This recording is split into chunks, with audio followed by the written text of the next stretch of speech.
ఈరోజు దేవుడు తన గురించి తాను ఏడు మాటని తెలుసుకున్నాం. దేవుడు తన గురించి తాను పలికినటువంటి మాటలు తెలుసుకున్నాం. ఎవరైనా తన గురించి తాను చెప్తే అది ఏమవుతుంది? అసత్యం అవుతుంది. ఎందుకంటే మన గురించి మనం ఏం చేస్తాము?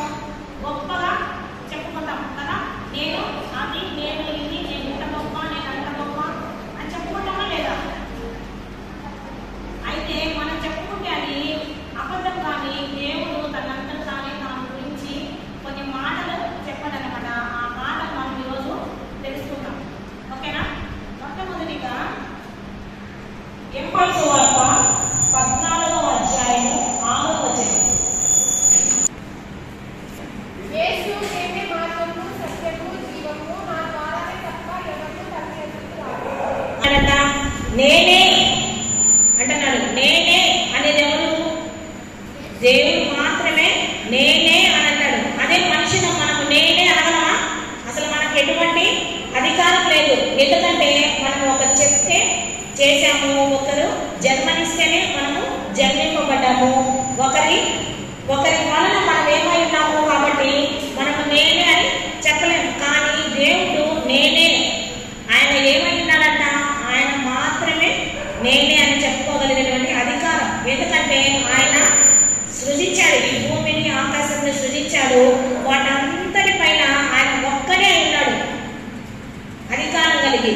కాబట్టి యేసుక్రీస్తు ఏమై ఉన్నాడంట? నేనే మార్గము, సత్యము, జీవము.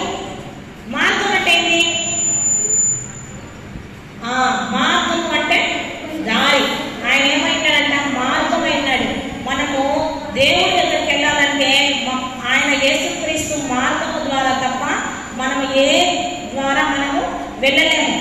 ఆయన మన మనము పాపం చేసి ఉన్నప్పుడు మనల్ని, మీరు అందరూ వాక్యం చెప్పేటప్పుడు మాట్లాడుతున్నారు, చూసుకుంటున్నారు, నవ్వుకుంటున్నారు.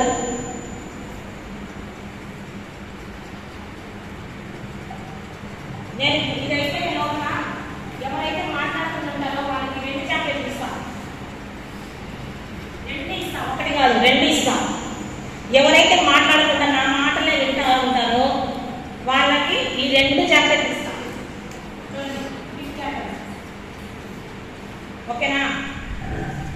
ఓకేనా? పిల్లలకి నోటి మీద వేసుకోండి. వాక్యం చెప్పేటప్పుడు నన్ను మాత్రమే చూడాలా, ఇంకా ఎవరిని చూడకూడదు. నేను అటు పోతే అటు చూడాలా, ఇటు పోతే ఇటు చూడాలా, అంతే. ఓకేనా? చూద్దాం మీ కళ్ళకి ఎంత మీ కళ్ళు నిజంగానే పనిచేస్తుంటే నన్నే చూస్తారు. మీరు గుడ్డోళ్ళు అయితే నన్ను చూడరు, చెవిటోళ్ళు అయితే నా మాట వినరు. ముందే చెప్పండి, ఎవరు గుడ్డి వాళ్ళు ఎవరు, చెవి వాళ్ళు ఎవరు? చూస్తాం. ఆయన మార్గము, ఆయన మన పాపం నుంచి తప్పించడానికి ఏమై ఉన్నాడంట? శాపమై ఈ లోకానికి వచ్చాడు. కాబట్టి ఆయన ద్వారా దేవుడి దగ్గరికి వెళ్ళగలం. ఇంకా ఏ నామమును బట్టి కానీ ఎవరి ద్వారా కానీ మనము దేవుడి దగ్గరికి పోలేం. ఆయనే మార్గం కదా. ఒకటే మార్గం ఉంది, ఆయనే మార్గము. అది మనుషుల వలన కలిగినది కాదు, కానీ దేవుడి వలన కలిగినది. ఏ మనుషులను, ఏ జంతువును తీసివేయలేనటువంటి శాపమును, పాపమును దేవుడు తొలగించి మన కొరకు తండ్రి దగ్గరకు పోవడానికి ఒక మార్గాన్ని ఏర్పరిచాడు.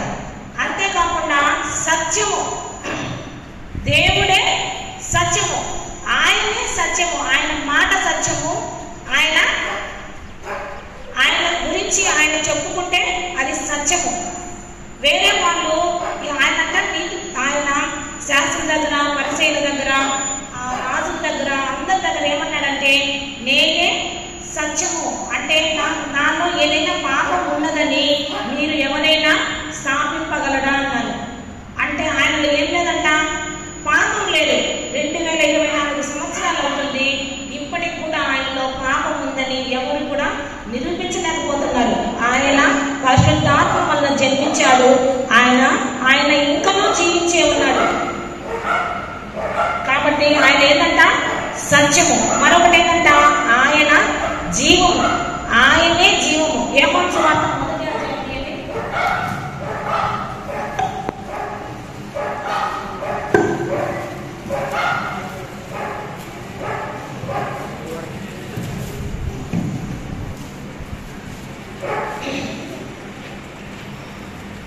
మొదటి అధ్యాయం 2వ వచనం నుంచి చదవండి.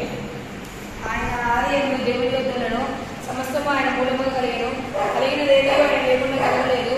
ఆయనలో జీవం ఉండెను, ఆ జీవం మనుషులకు వెలుగైనను. ఆయనలో ఏముందట? జీవం ఉంది. జీవం ఇచ్చేవాడు దేవుడు. ఆయనే జీవం. మరణము పునరుత్థానము ఆయనలోనే ఉంది. నేను ఇస్తేనే కానీ ఎవరు మనము జన్మించలేము, మనం పుట్టలేము.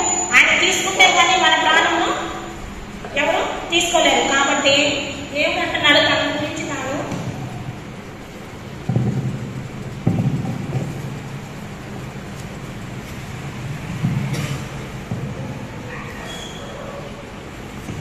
యోహాను సువార్త 10వ అధ్యాయం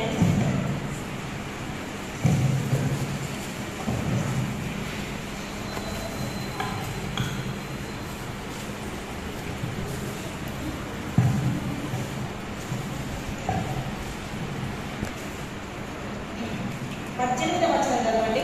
ఎవరిలో నా భాగం తీసుకోవడం నా అంతనే నేనే దాన్ని చెప్పుచున్నాను. దాన్ని పెట్టుటకు నాకు అధికారం కలదు, దాన్ని తిరిగి తీసుకున్నప్పుడు నాకు అధికారం కలదు. నా తండ్రి వద్ద నీ ఆత్మ పొందుతున్నది.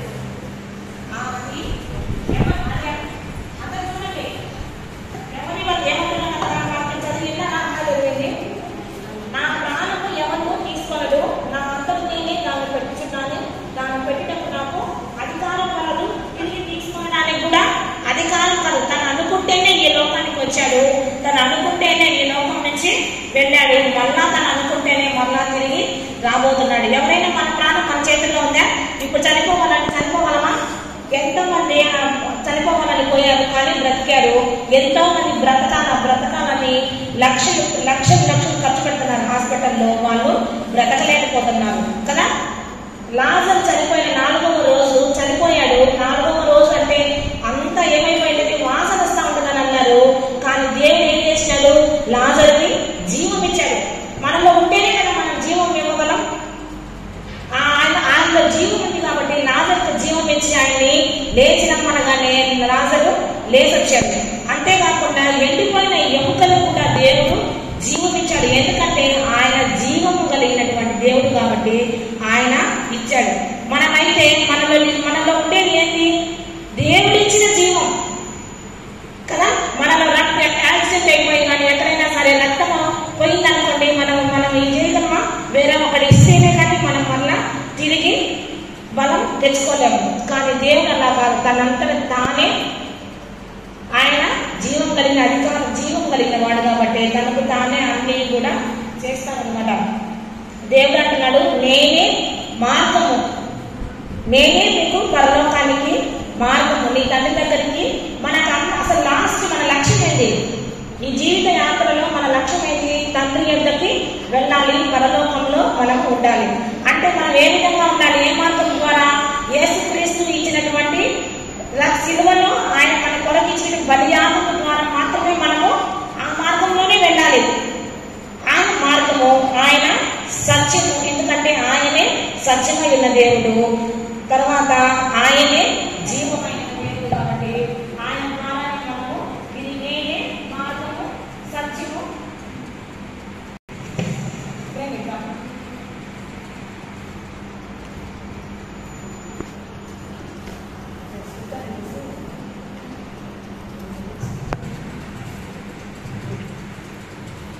నేనే మార్గము, సత్యము, జీవము అంటున్నాడు. ఆయన చూడండి, ఎవరైనా మనం చెప్పగలం. నేను చెప్తాను నేనే సత్యము అని చెప్తాను. అది నమ్ముతారా? ఎవరైనా మీరు చెప్తారా? నేనే సత్యము. మనలో ఏముంది? అబద్ధం ఉంది, మోసం ఉంది, కపటం ఉంది, పాపం ఉంది. మన తల్లి గర్భం నుంచి మనము పాపంతోనే జన్మించాము. జన్మించినప్పటి నుంచి అబద్ధాలతో, మోసాలతో, తిరుగుబాటు తత్వంతో మనం జీవించాం కాబట్టి మనం చెప్పలేము. యేసుక్రీస్తు మాత్రమే, ఆయన మాత్రమే చెప్పగలడు ఆ మాట. అందువల్లే దేవుడు ఏమంటున్నాడు? నేనే మార్గము, చెప్పండి, సత్యము, జీవము అయినాడు.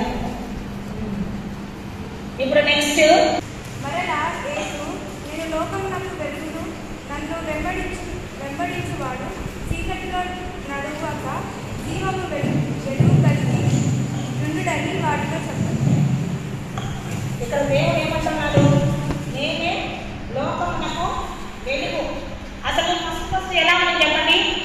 చీకటి అగాధ జలముల పైన కమ్మి ఉండెను, దేవుడి ఆత్మ జలముల పైన అల్లాడుచుండెను కదా. చీకటి నిండి మొత్తం. అప్పుడు దేవుడు ఏం చేసినాడు? వెలుగు కమ్మని పలికినప్పుడు వెలుగు కలిగింది కదా. దేవుడు కూడా ఈ లోకానికి, లోకం అంటే ఎవరు ఇక్కడ? మనమే లోకం. మనం ఏ విధంగా ఉన్నామంట? అప్పుడు జలముల పైన చీకటి ఎలా ఉంది? అలా మనం కూడా పాపం అనే చీకటిగా ఉన్నాం. పాపంతో శాపం మనకు రాబోతుంది అనమాట. శాపముతో అలా ఉన్నప్పుడు దేవుడు ఏం చేశాడు? వెలుగు ఇచ్చాడు ఈ లోకానికి కదా. ఆయన పుట్టినప్పుడు ఎవరు వచ్చారు? నక్షత్రం వెలిగింది. ఆయన పుట్టినప్పుడు ఎన్నో ఆశ్చర్య కార్యాలు జరిగాయే లేదా? ఆయన పుట్టినప్పుడు ఆయన ఎక్కడ పాస్ అయిపోతాడేమోనని ఎంతో మంది చిన్నపిల్లలందరూ, 2 ఏళ్ల వయసు గల పిల్లలందరూ చంపేశారు రాజు కదా. అలాగ మన పాపంలో ఉన్నప్పుడు మరణ ఛాయలో, బాధలలో, బంధకాలలో, శరలో, దీనులై దరిద్రులమై మనం ఉన్నప్పుడు దేవుడు ఏమయ్యాడంట? వెలుగుగా ఈ లోకానికి వచ్చాడంట. మనము ఆయనను వెంబడిస్తే మనం ఏ విధంగా ఉన్నామంట? జీవపు వెలుగు. వెలుగే, కానీ అది ఏ విధంగా ఉంటుంది? జీవంతో ఉంటుంది. ఆ వెలుగులో నడిచిన వాడు ఏ విధంగా ఉంటాడు? జీవపు వెలుగు కలిగి ఉంటారు. అందుకే దేవుడు కూడా మిన్నును లోకమునకు వెలుగై ఉన్నారు. ఎప్పుడు ఆయనను మనం వెంబడిస్తే మనం ఏమవుతాము? వెలుగై ఉంటాం. వెంబడించలేదనుకోండి, అప్పుడు ఏమైపోతాము? చీకటి అంటే పాపంలో ఉండిపోతాం. దేవుడు కూడా చీకటిగా ఉన్నప్పుడు, అగాధ జలముల పైన కన్ను ఉన్నప్పుడు బాధపడ్డాడు. ఇలా ఉండకూడదు, ఈ సృష్టి అందంగా ఉండాలా అని చెప్పి దేవుడు ఏం చేశాడు? వెలుగు కమ్మని పలికి చీకటిని వెలుగుని వేరు చేశాడు. కాబట్టి ఒక దినము ఆయన అలాగా దేవుడు కూడా మన జీవితాలలో మనం వెలుగు అనమాట. అంటే సంతోషం, సమాధానం. వెలుగంటే మనం తెల్లగా ఉంటాము అలానే కాదు, సంతోషంగా ఉంటారు దేవుని బిడ్డలు. ఏ బాధ వచ్చినా, సంతోషం వచ్చినా ఎలా ఉంటారు? సంతోషంగా ఉంటారు. ఎప్పుడు తన ముఖంలో ఏముంటది? విచారం ఉండదు. విచారం అంటే పాపం. దేవుడు నమ్ముకుంటే ప్రతి విషయంలో కూడా అప్పటికప్పుడు బాధపడ్డా కూడా మళ్ళీ వెంటనే ఏమైపోతాము? దేవునితో ఆనందిస్తాం. ఇవన్నీ కూడా నా దేవుడి కంటే ఎక్కువ కాదని ఆనందిస్తూ ఉంటాం.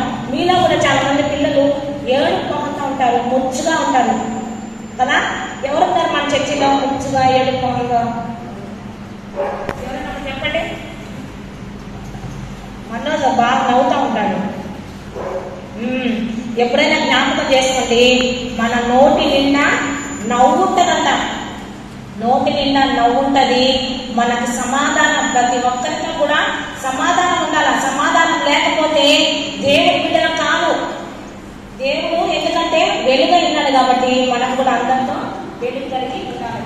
చూడండి, దేవుడిలో నేనే, దేవుడు అంటున్నాడు నేనే, ఆయన మాత్రమే వెలుగు. ఇంకా ఎవరు వెలుగు కాదు. సూర్యుడు కాదు, చంద్రుడు కాదు, ఇంకా ఇవే లైట్, పెద్ద పెద్ద లైట్లు కాదు. కానీ దేవుడే ఈ లోకానికి వెలుగు. చీకటిలో నుంచి మనల్ని వెలుగులో నడిపించినటువంటి గొప్ప దేవుడు యేసుక్రీస్తు. చెప్తున్నాడు తనకు తానే ఏం చెప్పినా కూడా సత్యం.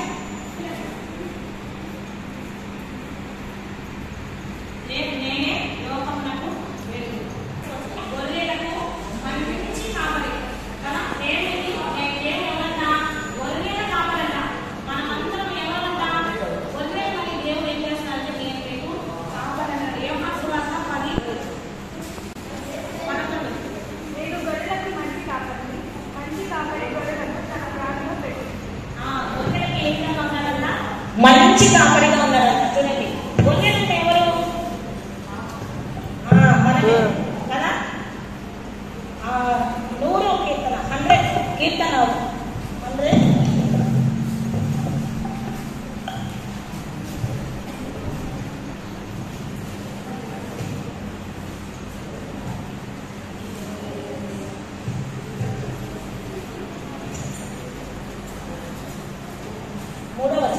యెహోవా దేవుడు తెలుసుకుని ఆయన మనము పుట్టినను, మనం ఆయన వారము, మనం ఆయన ప్రజలము, ఆయన వైపు గొర్రెలము. మనము ఆయన వారము, మనము ఆయన ప్రజలము, ఆయన మేము గొర్రెలమాట. మంచిగా ఆయన ఏమంటున్నాడు? మీరు నాకు గొర్రెలు అంటున్నాడు కదా. గొర్రెలు ఏ విధంగా ఉంటాయి? కాపరిని అనుసరిస్తూ ఉంటాయి.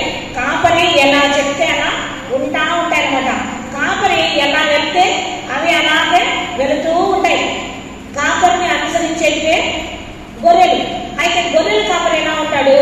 గొర్రెల కాపరి మంచి కాపరి అయితే వాటిని ఎంతో జాగ్రత్తగా చూసుకుంటాడంట. వాటిని అంట పచ్చిక గల చోట్ల ఆయన వాటిని నడుపుతాడంట. ఇంకా మంచి మేత గల గడ్డి భూములలో ఆయన వాటిని నడిపిస్తాడు. శాంతికరమైన జలముల యొక్క వాటిని పరంటు పెడతాడంట. చూడండి ఎంత గొప్పగా కదా. ఎందుకంటే దానికి బలం కావాలని. మనల్ని కూడా దేవుడు ఎలా నడిపిస్తాడు అని అంటే ఇలాంటి పచ్చిక గల చోట్ల మనల్ని నడిపిస్తారు.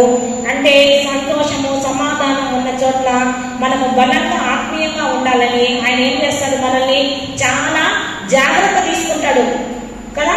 బాలి అంటే గొర్రెలన్నీ ఒకేలాగా ఉంటాయి ఉండవు కదా. కొన్ని పాలిచ్చే ఉంటాయి, కొన్ని కడుపుతో ఉండేవి ఉంటాయి, కొన్ని బలహీన పడేవి ఉంటాయి కదా. అలాగా పాలిచ్చే వాటిని కడుపుతో ఉన్న వాటిని చిన్నగా నడిపిస్తాడు. ఇంకొకటి ఏదైనా గాలితో అవి ఎక్కడెక్కడ నడుస్తాయి? కొండల్లో, అడవుల్లో, ముళ్ళ కంపలలో వెళ్ళిపోతాయి కదా. గొర్రెలు ఎట్లా చెప్తే అట్లా చేసేస్తా ఉంటాయి. అవి ఎటువంటి కానీ అలా నడిచినప్పుడు వాటికి ఏం కలుగుతాయి? ముళ్ళు గుచ్చుకుంటాయి, గాయాలు అవుతాయి కదా. వాటన్నిటినీ కూడా ఆయన అయితే ఏం చేస్తాడంట? బాగు చేస్తాడంట. దానికి గాయానికి ఆయన గాయాన్ని కట్టి దాన్ని ఎత్తుకుంటాడంట దేవుడు. చూడండి, గాయపడినటువంటి గొర్రెని ఎత్తుకొని అక్కడ మోస్తాడంట. మీరు ఎప్పుడైనా గొర్రెల కాపం చూసారా? అన్ని పోతా ఉంటాయి కదా. చూస్తూ ఉంటాడు. ఏ చిత్తం తగిలినా కూడా గమక్కన చేస్తాడు. ఆయన కనిపించదు. కానీ ఏదైనా వాహనం వచ్చినా ఏది వచ్చినా కూడా ఏమైపోతాడు? తన గొర్రెలకి అపాయం వస్తుందంటే ఎక్కడున్నా కూడా వచ్చేస్తాడు శబ్దం చేసుకుంటా కదా. అలాగా ఉండేవాడంట గొర్రెల కాపరి. అలాగా తన గొర్రెల్ని కాస్తా ఉంటాడు. అపవాది వచ్చినప్పుడు మనల్ని కూడా అపవాది మనల్ని ఏం చేస్తాయి? ఆపదల్లో, చిక్కుల్లో, పాపంలో పడిపోనీయకుండా ఆయన ఏం చేస్తాడు? కాపాడుతూ ఉంటాడు. ఒకవేళ పాపంలో పడినా కూడా మన పాపాలను కూడా గొర్రెకి గాయమైనప్పుడు కట్టినట్టు మన పాపాలను కూడా ఆయన కడుగుతాడు. కడిగి మనకి మళ్ళా మనము బలపడేంత వరకు ఆయన మనల్ని ఎత్తుకొని ఆ తర్వాత దాన్ని విడిచిపెడితే నడుస్తా పోతాడు. అంతే కదా. అంతేకాదు తప్పిపోయినప్పుడు కూడా గొర్రెని వెతుకుతాడంట ఆయన. ఎక్కడైనా తప్పిపోయింది అనుకోండి, ఉన్నటువంటి 100 గొర్రెల్లో ఒక గొర్రె తప్పిపోతే గొర్రెల కాపరి ఏం చేస్తాడు? వెళ్ళిపోయాడు కదా. మొన్న వెనక్కి వెళ్ళి ఆ గొర్రెని వెనక్కి తీసుకొని వచ్చి మళ్ళీ ఆ గొర్రెలలో వేశాడు. అలాగే మనం కూడా దేవునికి దూరంగా పారిపోతే దేవుడు ఏం చేస్తాడు? మళ్ళా మనల్ని వెనక్కి రక్షిస్తాడు. మనం కూడా రక్షణ లేకుండా పాపంలో ఉంటే దేవుడు ఏం చేశాడు? మనల్ని వెదకాడు.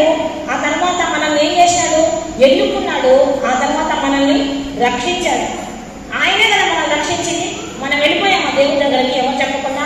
ఆయనే మనల్ని రక్షించాడు. మొదటగా ఆయనే మనల్ని వెదకి రక్షించాడు అనమాట. ఇది మంచి కాపరి లక్షణాలు. చెడు కాపరి లక్షణాలు ఏ విధంగా ఉంటాయంటే, ఏదైనా గొర్రె వచ్చినా గొర్రెలు అన్నీ ఉంటాయి కదా. అంటే మామూలు కాపర్లు. ఇదైతే దేవుడు చేసేటువంటి మామూలు కాపర్లు ఏమంటారు? గొర్రెలు తనవి కాదు కాబట్టి తోడేలు వచ్చినా, సింహం వచ్చినా, ఏది వచ్చినా కూడా దాని మీదకి పోడు, దాన్ని తరమలేడు. ఎందుకంటే భయపడతాడు. గొర్రెల కంటే తన ప్రాణమే ముఖ్యమని అనుకుంటాడు కాబట్టి దాని దగ్గరికి పోలేడు. కానీ మంచి కాపరి కాబట్టి ఆయన ఏం చేస్తాడంట?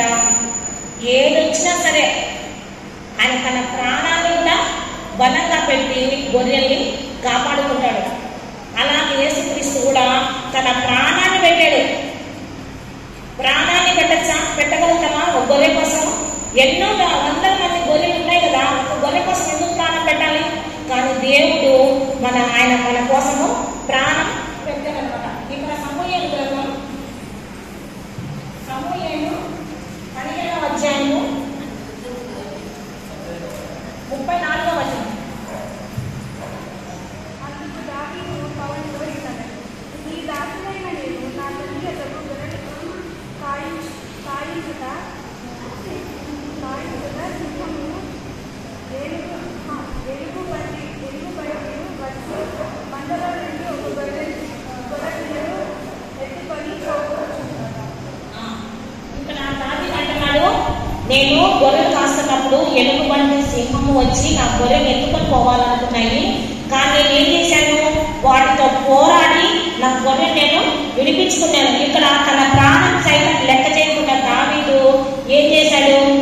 పులుతో, సింహంతో, ఎలుగుబంటితో పోరాడాడు. అలాగే దేవుడు కూడా మన కొరకు తన ప్రాణాన్ని లెక్క చేయకుండా సిలువలో కప్పిపోని తన ప్రాణాన్ని పెట్టాడన్నమాట. నేను గొర్రెలకి నేనేం చేశాను? గొర్రెలకి మంచి కాపాడు. ఇప్పుడు నాలుగవదిగా యోహాను సువార్త 15వ అధ్యాయము 1వ వచనం చదవండి. నిజమైన ద్రాక్షవల్లి నా తండ్రి వ్యవసాయకుడు, మాలో ఫలింపు పడి ప్రతి తీగను ఆయన తీసి పారవేయు. ఫలించు ప్రతి తీగే మరి ఎక్కువగా ఫలించవలెను. దానిలో ఫలించడానికి నేను ఏమంటున్నాడు? నిజమైన ద్రాక్షవల్లి, నేను నిజమైన ద్రాక్షవల్లి, నాలో ఫలింపని ప్రతి తీగను తీసి పారవేయబడును. ఫలించే ప్రతి తీగ మరి ఎక్కువగా ఫలించవలని దేవుడు అంటున్నాడు అంట. చూడండి, ఆయన ఏమంటారు? ద్రాక్షవల్లి. ద్రాక్షవల్లి అని తెలుసు కదా? ద్రాక్షవల్లి మనం ఏంటంట? ఈగలు. ఆ ద్రాక్షవల్లి ఈగలు ఎలా ఉంటాయి? దాంట్లో నిలిచినంత కాలమే అంత పాకి. ద్రాక్ష చెట్టు చూసారా మీరు? అంత ఎత్తుంటది, కొమ్మేమో ఇలా ఉంటది, అంత వెడల్పుగా అంతా ఎత్తుకుంటా ఉంటది కదా. అలాగా ఫలించని ప్రతి తీగని ఆయన తీసి పారవేస్తారంట. ఫలించే తీగ మరింతగా ఫలించాలని ఆయన వాటికి కోరుకుంటారంట. చూడండి కదా, నిజమైన ద్రాక్షవల్లి. ఆయన కూడా ద్రాక్షవల్లి అంటే ఆయన ఈ లోకానికి వచ్చినప్పుడు మొట్టమొదటి సూచక క్రియ ఏం చేశాడు? దేవుడు ఈ లోకానికి వచ్చినప్పుడు మొట్టమొదటి సూచక క్రియ యేసుక్రీస్తు చేసిన సూచక క్రియ ద్రాక్ష రసాన్ని చేశాడు. నీళ్ళని ద్రాక్ష రసముగా మార్చాడు కదా. అంతేకాకుండా ఆయన ఈ లోకం నుంచి వెళ్ళిపోయేటప్పుడు కూడా ఆయన ఏం చేశాడు? ద్రాక్ష, అంతకుముందు పస్కా బలి ఉండేది, అయితే వెళ్ళిపోయేటప్పుడు ఆ ద్రాక్ష రసాన్ని తన శిష్యులతో పంచుకొని ఇది నా కొత్త నిబంధన అని ఒక కొత్త అధ్యాయము మొదలుపెట్టాడు కదా. అయితే ద్రాక్ష రసం ఫ్రెష్ ఫ్రూట్స్ తో తయారు చేయబడింది. ద్రాక్ష రసం అంటారు, కానీ అది ఏంటది? ఉల్లిపాయ ద్రాక్ష రసం. కానీ ద్రాక్ష ఈ దేవుడు మంచి దేవుడు కాబట్టి మనదేంటంట? పండ్లతో, శ్రేష్టమైన పండ్లతో తయారు చేసిన ద్రాక్ష రసం గురించి చెప్పేది దేవుడు. ద్రాక్ష వల్లి దేవుడు.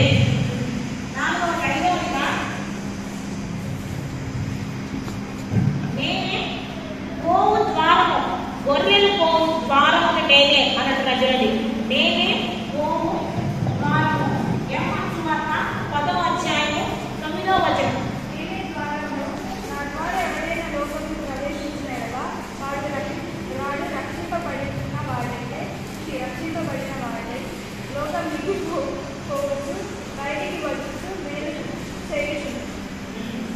ఆయన ఏమంటున్నా? ఆయనేనంట ద్వారం. ఆయన ద్వారం ఏ విధంగా ఉంటుందంటే ఇరుకైనగా ఉంటుంది. ఎంజాయ్ చేస్తా, లగ్జరీ లైఫ్ జీవిస్తా, ఇష్టానుసారంగా అల్లరితో కూడిన ఆటపాటలతో ఉండదు. తినండి, తాగండి, సుఖించండి, ఉంటామో ఉండమో, అందుకే ఇప్పుడే బాగా ఎంజాయ్ చేయాలి లైఫ్ లో అని చెప్పి చాలా మంది అనుకుంటా ఉంటారు. అలాంటి లైఫ్, అలాంటి ద్వారం, అలాంటి వాళ్ళు ఈయన ద్వారంలో ప్రవేశించలేదు. ఈయన ద్వారం ఎలాంటిదంట? ఇరుకైనదంట. దీనికి ఎన్నో ఆంక్షలు ఉంటాయి, కట్టడలు ఉంటాయి, ఆజ్ఞలు ఉంటాయి. ఈ ద్వారంలో ప్రవేశించాలంటే మనం ఆయన గొర్రెలమైతే అంత వెడల్పుగా ఉంటుంది, ఎంతమంది అయితే వెళ్ళిపోవచ్చు అని అనుకోకూడదు. ఈయన ద్వారం ఎలా ఉంటుందంట? మనం లోపలికి వెళ్ళాలంటే పరలోక రాజ్యానికి చాలా ఇరుకైనదిగా ఉంటుంది. అంటే ఇరుకైనది అంటే చిన్నది కాదు. ఎన్నో త్యాగాలు చేయాలా మన జీవితంలో, ఇష్టమైనవన్నీ వదిలేసుకోవాలా, ఎంతో కష్టపడి ఈ లోకంలో జీవించాలా. ఎందుకంటే కంటత మాత్రం నేర్చుకోవాలంటే ఈజీగా కష్టమా? కష్టం అయినా కూడా నేర్చుకోవాలా. అంటే దేవుడి మందిరంలో పద్ధతిగా మంచి ప్రవర్తన కలిగి కూర్చోవాలంటే కష్టమా? ఈజీయా? కష్టం. కూర్చోలేదు కదా. నన్నే చూస్తూ ఉండాలంటే అవుతుందా మీకు? వాకింగ్ నేను చెప్పేది వినాలంటే అవుతుందా మీకు? అర్జున్ గడు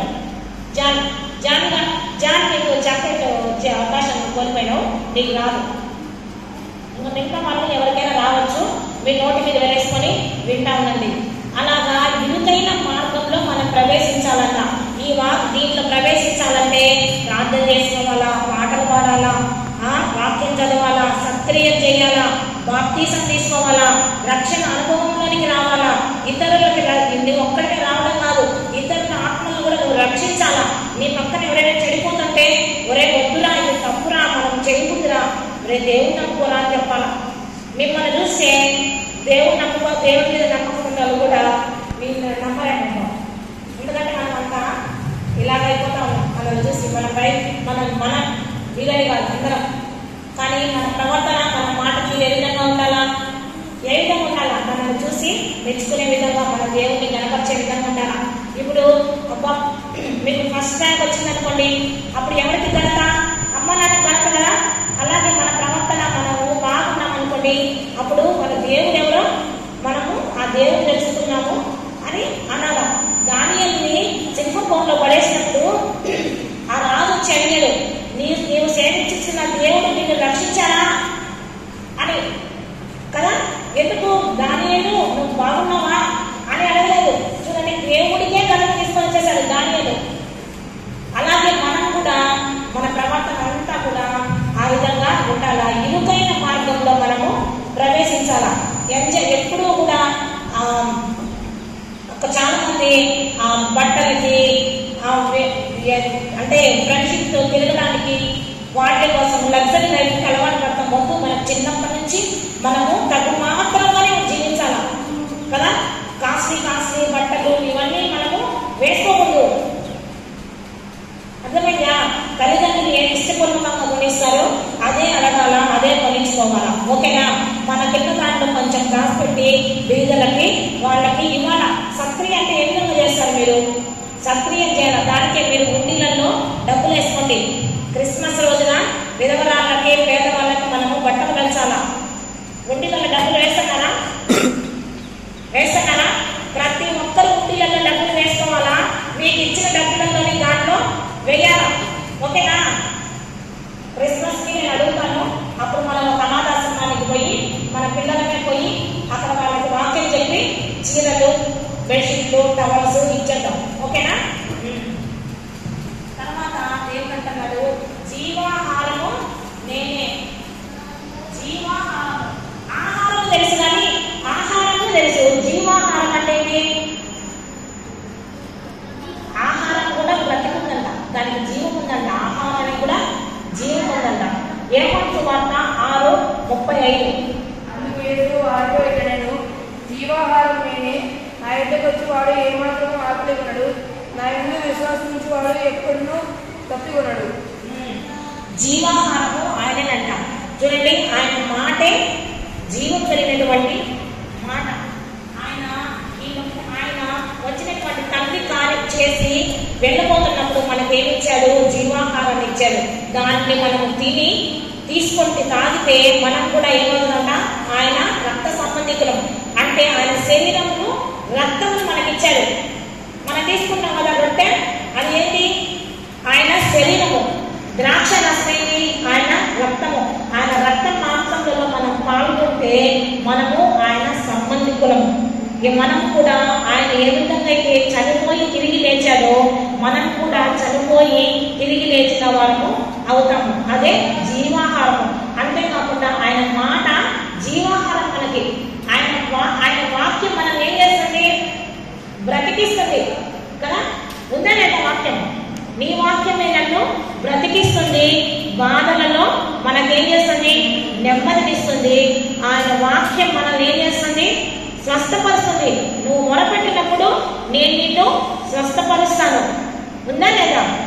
ఆయన దేవుడి నుండి నోటి నుండి వచ్చిన ప్రతి మాట కూడా మనకేమైంది? జీవాహారమైంది. దానిని మనం తీసుకున్న వాళ్ళము ఏమైతాము? చనిపోయినా కూడా బ్రతుకుతాం. ఎవరైనా బతుకుతారా చనిపోయిన వారు? కానీ జీవాహారాన్ని తీసుకున్న వాళ్ళు ఈ లోకంలో చనిపోయినా కూడా మరలా తిరిగి లేస్తారు. రెండవ రాత్రి సమయంలో తిరిగి లేస్తారన్నమాట. ఆయనతో కూడా యుగ యుగములు, తరతరములు జీవిస్తామంట. ఆయన జీవాహారంలో తీసుకుని వాళ్ళు, ఆయన వాక్యాన్ని వినని వాళ్ళు ఏమైపోతారు? ఈ లోకంలోనే నశించి పోతారు, మనమైతే తిరిగి లేస్తాం. దేవుడు మరలా నేను గొర్రెల కాపరినని మరలా 17వ సువార్త 10:11 అంటున్నాడు. నేను గొర్రెలకు మంచి కాపరిని, మంచి కాపరి గొర్రెల కొరకు తన ప్రాణము పెట్టుడు. దేవుడిని మరలా నేనే గొర్రెల కాపరిని అంటున్నాడు. గొర్రెల కాపరి తన ప్రాణం పెట్టాడట. ఏ కాపరి పెట్టడు? ఆయన కంటే ముందు ఎంతో మంది కాపర్లు వచ్చారు, ఆయన తర్వాత ఎంతో మంది కాపర్లు వస్తున్నారు, కానీ ఎవరు కూడా ప్రాణం పెట్టలేరు. వాళ్ళంతా అబద్ధ ప్రవక్తలు. యేసుక్రీస్తు వచ్చాడు 2024 సంవత్సరాల క్రితము, తన ప్రాణాన్ని పెట్టేశాడు. ఇంకా మనము వస్తాడు, మనం ఏమిటో మనల్ని తీసుకెళ్ళిపోవడానికి వస్తాడు, 1000 ఏళ్ళ పరిపాలనలో మనం ఉండడానికి వస్తాడు. అంతేకాని మరలా దేవుడు ఆమెను వచ్చేసాడు, వాక్యం చెప్తున్నాడు, వింటున్నాడు, స్వస్థత జరుగుతున్నాయని ఎవరైనా చెప్పినా కూడా మనము నమ్మకూడదు. ఓకేనా? ఆయన గొర్రెల కాపరి, ఆయన గొర్రెలు ఆయన మాట వింటాయి. మనము నిజంగా ఆయన గొర్రెలమైతే వాక్యం మనకు తెలుసుంటే మనము ఆయన యేసుక్రీస్తు ఎవరు అనేది మనకి అర్థమైపోతుంది. వేరే వాళ్ళు చెప్పేటువంటి అబద్ధాలు, క్రీస్తు మాటలు, అబద్ధ ప్రవక్తల మాటలకి మనకు తేడా ఎలా తెలుస్తుంది? బైబిల్ గ్రంథంలో చదువుతూ ఉంటేనే అర్థమవుతుంది. కాబట్టి మనము ఆయన గొర్రెలం అయినప్పుడు ఆయన స్వరాన్ని మనము వినాల. వేరే వాళ్ళ స్వరము తనని కాని గొర్రెలు కూడా ఉన్నాయంట, అవి కూడా లాస్ట్ నిమిషంలో యేసుక్రీస్తుని ఒప్పుకొని ఆయన వెంబడిస్తాయి. మనం కూడా ఆయన మాట వింటే ఆయన గొర్రెలను అవుతాం. ఓకేనా? చూడండి,